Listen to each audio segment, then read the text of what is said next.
The ongoing probe into activities of the Office of the National Security Advisor by the Buhari administration has, for the first time in Nigeria's history, exposed the rather opaque operations of that office to public scrutiny and scorn.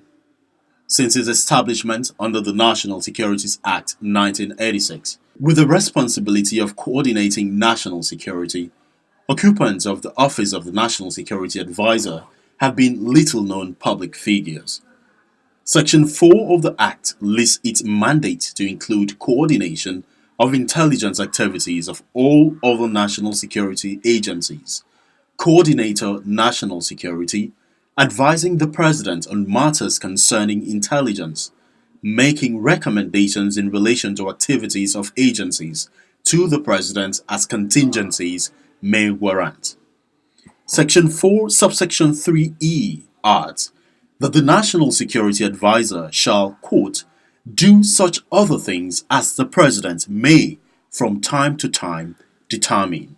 Historically, those other things have assumed many forms and are guided by the discretionary powers of the President. This includes expenditure of service-wide security vote. The President's security vote for a term of 4 years is estimated at about 25 billion naira. The Office of the National Security Advisor, working closely with the President, also carries out certain budgetary expenditures, sometimes for covert operations, which is usually captured under a pseudo subhead for purposes of confidentiality and national security. The arguments that have been put in public domain thus far, you begin to appreciate the need for us to be careful. Because if we're not careful, we are going to begin to mix the narratives and the point.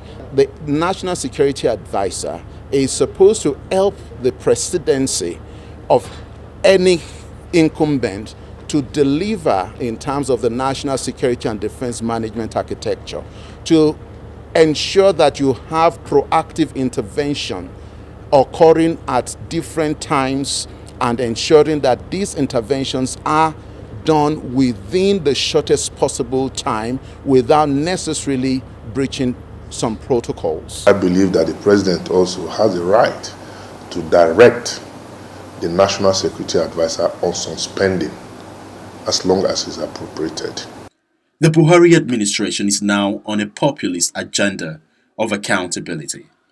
But could the administration be inadvertently overexposing the internal workings of a rather sensitive office? What we are currently having is not in the best interest of the national security and defense management architecture of the Nigerian state for us to have approached things the way we've approached them thus far from a peace and security perspective. But my worry is that some of these information coming to the public domain are not supposed to be there for security reasons.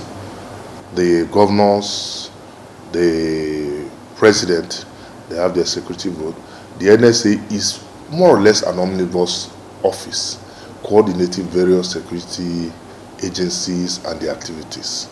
Another concern raised by some is whether or not the National Assembly, in exercising its oversight powers, should be the proper organ to ask questions on expenditure of public funds and demand accountability in line with Sections 80 and 162 of the 1999 Nigerian Constitution as amended. The US system is quickly cited here, where a select congressional committee is empowered to investigate matters deemed sensitive involving a national security office.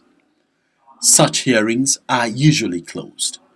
For instance, the US Secretary of Defense is expected to submit annual reports concerning the nature and cost of all special access programs under its control to congressional committees concerned with defense and appropriations.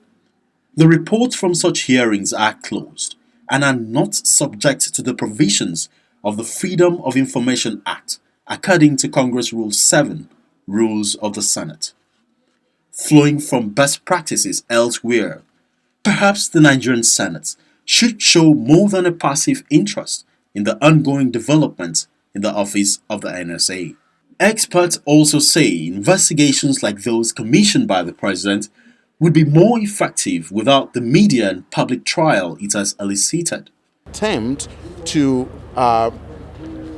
diminish, shame, and ridicule past administration, then you may have an opportunity, because you are still moving into the partisan campaign mode, and that is wrong.